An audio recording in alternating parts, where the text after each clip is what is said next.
As the Department of Education in KwaZulu-Natal, we've issued a statement where we clarify our position with regards to the early retirement or voluntary exit programs.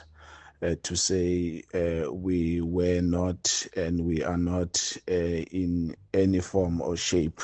against the decision by the Cabinet in 2024 that allows for employees to exercise their right in that regard, and the determination by DPSA. But what we are saying in the circular that we have issued was to say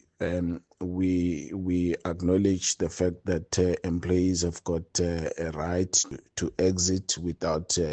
being penalized, but we are unable to fund such applications because of our fiscal situation that we are faced with right now. But with further injection